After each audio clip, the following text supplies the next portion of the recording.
Dios les bendiga, hermanos. Le damos gracias al Señor porque nos podemos reunir por medio de este medio. Hoy quiero compartir o seguir compartiendo con ustedes, estudiando el libro de Tesalonicense, Primera de Tesalonicense. Es un libro, como decíamos, que Pablo le escribe a la iglesia de Tesalonicense. Y qué importante es poder ver cada uno de la enseñanza que este libro nos va dejando. Quiero que compartamos el capítulo 1 de 1 Tesalonicense, versículo 4. Dice: porque conocemos, hermanos amados de Dios, vuestra elección, la elección de Dios. ¿Cuál es la elección de Dios? El Dios nos eligió a nosotros, como dice también en San Juan, dice que si no es por medio del Señor, del Padre, que nos lleva hacia el camino, no podríamos ir. Qué importante es poder entender que Él nos escogió, Él nos eligió, y no podemos pensar que Él no elige a todo el mundo. Él elige al mundo, Él eligió a toda persona que ha nacido en este mundo. El Señor por naturaleza quería salvarlo y quiere salvarlo. El hecho es que el Señor golpea nuestros corazones y depende de nosotros el que abramos o no abramos nuestra vida al Señor. Como habíamos leído en su momento y habíamos predicado también sobre Apocalipsis capítulo 3, donde el Señor habla de que Él golpea y que uno le abre y Él entra. Qué importante es entender que el Señor golpea nuestras vidas, golpea el corazón con amor, con cariño. ¿Y cuántos abren o no abren esa puerta? Cuando uno entiende que Él nos eligió a nosotros, es algo interesante porque en la antigüedad generalmente no elegía el maestro al discípulo, sino el discípulo elegía a su maestro. Pero el Señor nos eligió a nosotros, Él golpea nuestras vidas, y es interesante cuando uno analiza Génesis capítulo 1, versículo 26, donde dice que somos imagen y semejanza de Dios.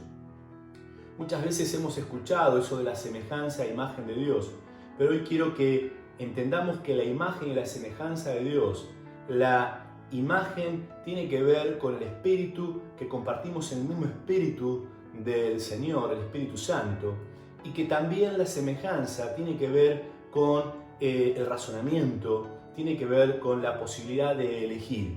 Así como tuvo la posibilidad de elegir tanto Adán y Eva si comían o no comían del fruto, así también nosotros tenemos la capacidad y tenemos ese libre albedrío de poder elegir dejar entrar al Señor a morar en nuestra vida.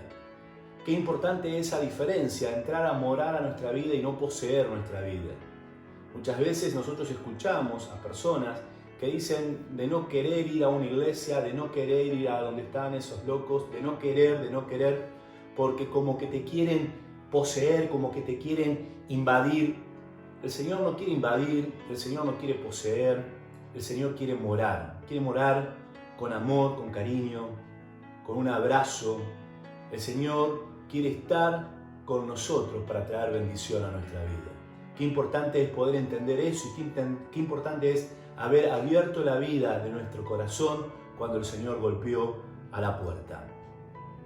Pero uno tendría que preguntarse, ¿por qué el Señor nos escogió a nosotros? ¿Por qué el Señor golpeó a la puerta? Y yo creo que eso, la palabra de Dios siempre tiene respuestas a nuestras preguntas, siempre. Y cuando no las tiene es porque el Señor mismo dijo, no te voy a dar la respuesta. Pero en este caso el Señor nos da la respuesta y lo podemos buscar en San Juan capítulo 15, versículo 16.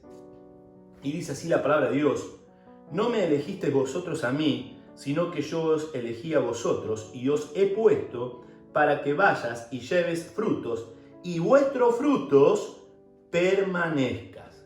Quiere decir que el Señor vuelve a repetir lo mismo, el Señor Jesucristo dice que Él nos escogió, no nosotros, y que llevemos frutos y que estos frutos permanezcan.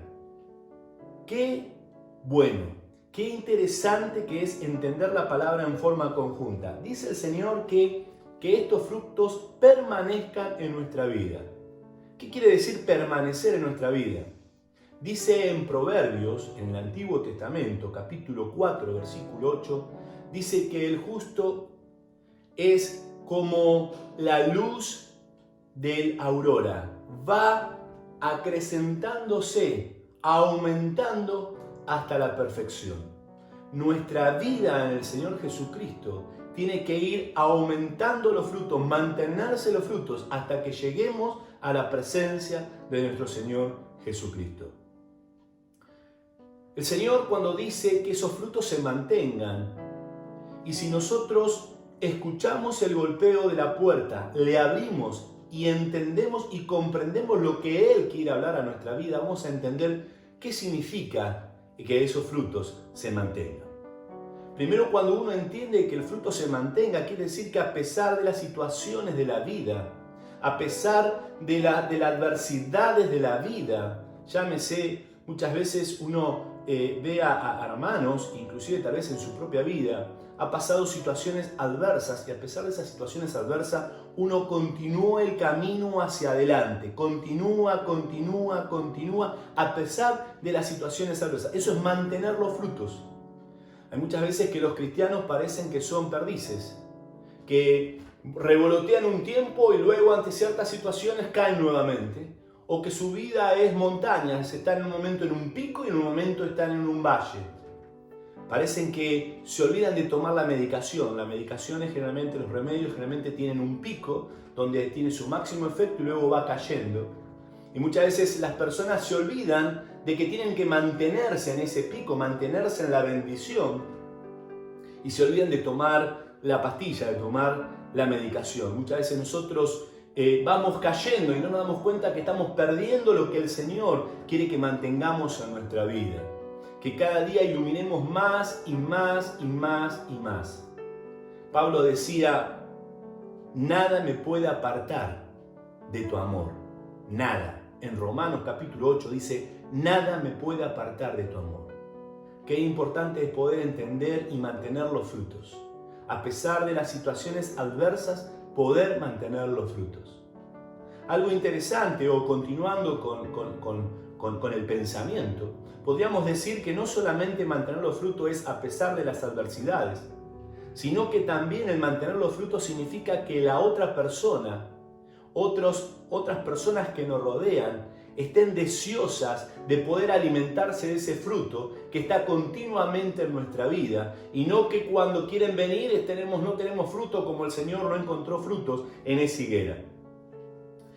Cuando uno tiene en la vida, está una vida de bendición de parte de Dios, uno ve que la vida de uno es diferente, y tal vez en este mundo, en esta situación que estamos con esta pandemia, tal vez hay personas que necesitan ver que nosotros somos diferentes y desean tener lo que nosotros tenemos. Qué importante es poder brindarle ese fruto a esas personas. Uno puede ver dos cosas interesantes o dos ejemplos importantísimos en la palabra de Dios. Y el primero lo podemos encontrar en el eunuco que se encontró con Felipe, en Hechos, donde le dice, ¿qué hay? ¿Qué cosa puede evite que yo me bautice? ¿Qué cosa puede evitar que yo reciba de la bendición de parte de Dios? Esa desesperación por buscar es lo que este mundo tiene que buscar. Como lo buscó en Felipe, hoy también lo tendría que buscar en nosotros. O como en esa situación donde Pablo estaba preso y las cárceles se abrieron gracias al poder de nuestro Señor Dios. Y cuando está saliendo, dice que el carcelero le dijo, tuvo un diálogo con Pablo, y llega un momento donde el carcelero dice, ¿qué tengo que hacer para recibir la salvación? Qué importante es poder tener esos frutos que permanezcan en nuestras vidas y poder ser igual que Pablo, igual que Felipe, poder llevar esa bendición a otros y que otros digan, quiero tener lo que vos tenés, quiero tener esa salvación que tenés vos, quiero que vos hables a mi vida de alguna forma para que Dios pueda entrar a mi vida. Qué importante. Yo creo que el mantener los frutos tienen que ver, en parte, a pesar de las circunstancias, mantenerlo, y cada vez, como dice en Proverbios, cada vez iluminar más. Que el mundo pueda estar deseoso de tenernos, de tener ese fruto. Y lo tercero es lo que se encuentra en segunda de Juan, capítulo 1, versículo 8, y donde el Señor, quiero compartirlo con ustedes, si quieren compartirlo conmigo, dice así la palabra de Dios. Dice: mirad por vosotros mismos, para que no perdáis el fruto de vuestro trabajo, sino que recibáis galardón completo. Quiere decir que otro de los beneficios que el Señor nos enseña por qué no debemos de perder los frutos y mantener los frutos es para mantener o tener el regalo completo, tener ese premio completo. Y ese premio completo significa salvación. Qué importante es poder nosotros entender en estos días que debemos de que iluminar más y más y más. Como decíamos, vamos a estar leyendo o estudiando Tesalonicense. No quedamos acá, sino vamos a ver que en el versículo 5 cómo el Señor sigue hablando de los frutos. Pero hoy vamos a completar acá este estudio, luego seguiremos. Espero que el Señor esté hablando a su vida y que cada día podamos llevar más frutos para la gloria y la honra del Señor. Vamos a estar orando, amén. Gloria a Dios. Señor Jesús, oh Padre amado, te damos gracias por tu palabra, Jehová. Te pedimos que tú nos estés hablando, ayudando, Señor, para que cada uno de nuestros días, Señor, podamos llevar más y más fruto, Señor, en nuestras vidas. En tu nombre te damos gracias. Amén y amén.